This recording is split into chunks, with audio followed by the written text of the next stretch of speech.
Let's not crash here. Oh, Sim! Oh! Hopefully I helped you get back on track.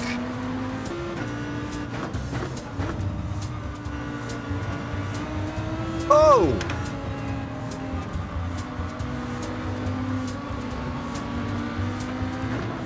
Oh! Another one. Here we go. Come on, we gotta make this.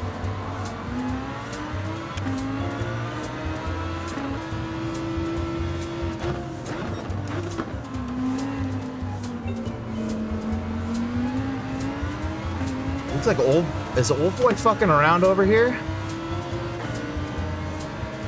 Is he trying to take Steve out? Oh!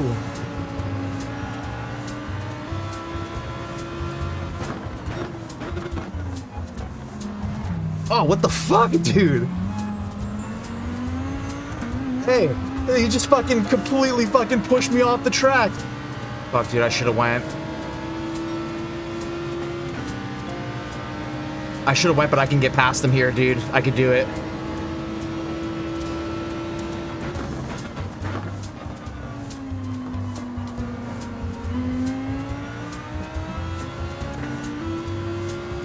It's kind of a sketchy place here.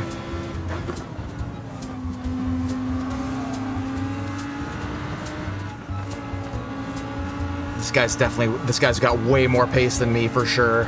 This is a better move, trust me.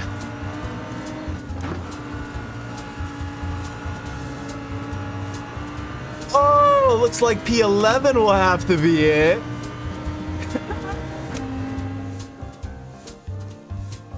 Hello everyone, and welcome to another Gran Turismo World Series race recap video. Today we have round 3 of the 2025 Nations Cup, 30 laps around Autopolis, and who is that in the number 2 car there?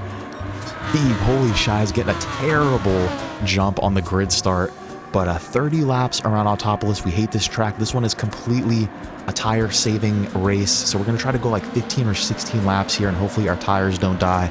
I'm like already out of breath. I don't know if you guys can hear it because we're going to jump to the hood cam already. There was a lot that happened this race.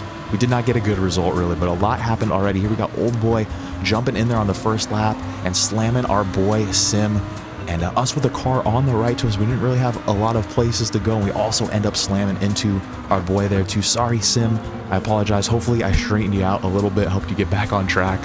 But a quick shout out to all the PDX guys out there. Great racing with you guys like always. But look at this already, lap 1, just crazy shies going on in here. In the same sector on lap 2, more bump and more contact, and this is kind of where the traffic is gonna start forming. We're already gonna start having problems getting stuck behind some people. You can see Sim back there already starting to catch up to us after 1 lap. Just a little train of cars starting to form here. So yeah, just doing our best to hang with this group. Here we are on lap 3. We're going to have more craziness coming from old boy once again. He's going to be shoving somebody almost wide off the track. And then who is this? Doobie going off track there too. Always fun racing with Doobie. I love your name. But something happened in there with him. And again, old boy just missing every single braking point. Just like actually fucking shit up in a bad way right now. Now he's going to actually come and slam us on the inside here too. I don't know where he thought he was going to fit in there, but he just pushes us out of the way. Like I said, just it's actually hilarious. He's like actually fucking things up. And now watch this massive dive here. I don't know what's going on with him. For a second I thought he was maybe trying to take Steve out, but I think he was just, something happened. He just decided to miss every single braking zone for like 3 or 4 corners. So I'm at this point I'm like, I gotta get past this guy because I think he is going to be causing us some problems. And we got Rosado also, like Doobie kind of just flying off of the track and slamming into the barrier. I don't know, maybe he likes his car over there better. Not sure, but here we are at the start of lap 5, and old boy, let's see if he misses his braking point here on Joystick. Joystick's going to be another man that's going to be giving us problems. Looks like old boy is pretty much able to stick it, actually Joystick kind of into the back of him. And now we're going to have to deal with this cat, and this guy was pretty interesting to race with as well. I can tell you right now on lap 5 his tires were dead already, And quite honestly, I think he should have just let him pass after a couple corners. Now, I know you guys are going to be like, oh, Stoosman, don't be a bitch. Like, you're supposed to overtake him. And I get it. I'm supposed to... believe me, I get it. He's not just supposed to give me his position, but, you know, trying to save tires here and with someone who is racing, you're going to see he ends up starting to race a little erratic. You can see, I think he is on the controller too. He's got his lights flashing there. It's usually an indication that somebody is really freaking jamming that stick hard on the controller, but just really erratic movements from him. I'm trying to figure out where he wants to go. He's just driving like right in the middle of the track. And like I said, his tires are dead. We got Sim behind us again. And this is what happens when you have people that just kind of don't get it. Like, I'm not trying to like pride overtake you or anything. I'm trying to save everybody time here. And again, trying to kind of get the overtake. He's just going to kind of drive into the side of us here. So it's kind of hard to overtake people like this in a clean fashion. But I was hoping that he was going to, you know, eventually realize that he's actually doing everybody damage here by racing like this. Not only is he ripping his tires up even more, he's just wasting time taking bad lines, trying to defend everything racing against me. And ultimately, he's just killing my tires as well. And just allowing everybody else to catch up to us, which is what's going to happen here. Again, just kind of some weird braking here, and it's going to allow Sim to get the better line coming through this chicane under the SpongeBob bridge that I like to call it. And again, you know, Sim had his moment at the beginning, and you know, battling with people with, you know, dead tires, just getting caught in traffic just allowed him to catch up.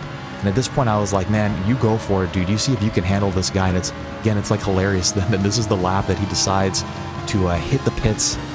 And right here, we do have a pretty good run on Sim, but I don't think this move was really necessary at this point. 8 laps in, I'm like already frustrated. We're going to get some frustrated driving from me, and we get the move done. But like I said, I think I would have been better off giving him the bump there and just following him, saving tires. But like I said, I was getting pretty frustrated at that point, driving behind Joystick, and then now catching up to Old Boy again, and in a similar, you know, a similar situation to when I was with Joystick now.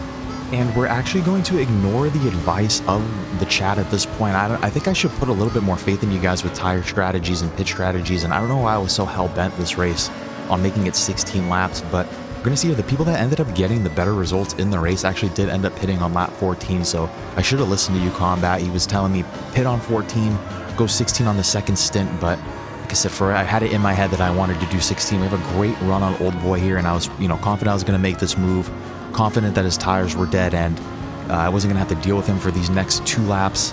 And I just really wanted that second stint to be as smooth as possible for us. I just did not want to have to deal with saving tires. Like, I wanted to push a little bit. I was hoping that people were going to struggle a little bit more than they did in those final couple laps. And then here we are on lap 16. We are going to end up pitting on this lap.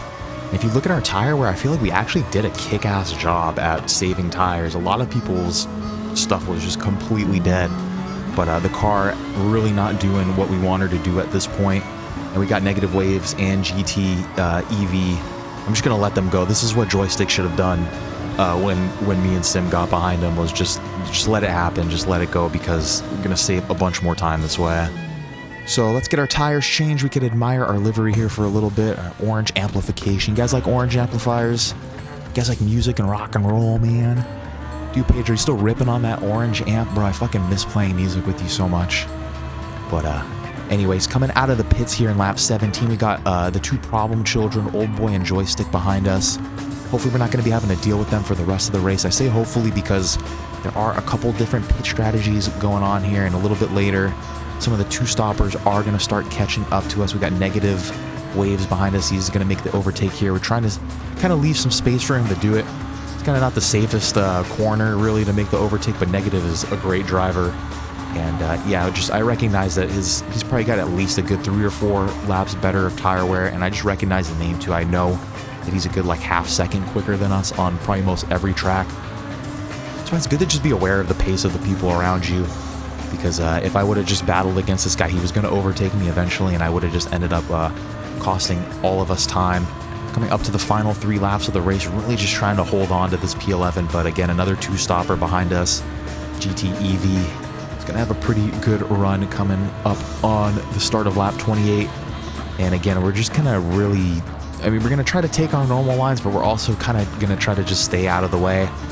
Again, you look at this tire wear that we have here, and I think we definitely pushed the car a little harder in the second stint, so it's always like trying to leave space, but also trying not to just like intentionally be slow to let him pass me. But again, there's nothing that we're going to be able to do here with this tire wear. He's going to overtake us eventually, and I feel like we found a pretty cool and safe space to let it all happen there. And so unfortunately we did lose our P11 on the final lap here in a P12. Really actually content to be in a P12 at this point, and actually we had a much better race in our first slot. We ended in a P7, almost a P6, so we should have just kept those points and called it a night early. But we are going to get pretty lucky here on the last lap. Dude, Tinsley of all people, another really quick driver out there, is going to have a spin on that last final lap. And taking a look at the replay, his rear tires were just completely dead. And we know that the car, she don't want to drive in a straight line when it's at that point. And yep, that would end up doing it for us in this one, ending in a P11. Unfortunately, just kind of getting stuck behind a couple too many cars out there. And honestly, we just kind of suck at Autopolis anyway, so what are you going to do? We should have kept that first slot. And I'm going really quick here because I'm running out of replay space. And unfortunately, we did miss round number 4 too. We had a really busy weekend. So I guess we can go over rankings a little bit real quick since we're like halfway through the season. And keep in mind, we are short one race now as opposed to most everybody else. We are 63rd in the US and 94th in North America. We're shooting for that top 100 in North America. So right on pace there. Just want to say a quick thank you to Combat, Quick Mick, Jermaine, Rose, Joker, and Vogs. Thank you for chatting in there and helping me out during the race, and everybody else that dropped by too. Hope you guys had fun, and yeah, just thank you very much. Definitely one of our more successful streams. So hopefully I will catch you guys at the next one. It's a fucking Red Bull race again at Trial Mountain. Unbelievable. So hopefully I'll see you guys there. Hope you guys have a great couple days until then, and stay safe out there. I love you all. Kiss, kiss, kiss. Stoosman out.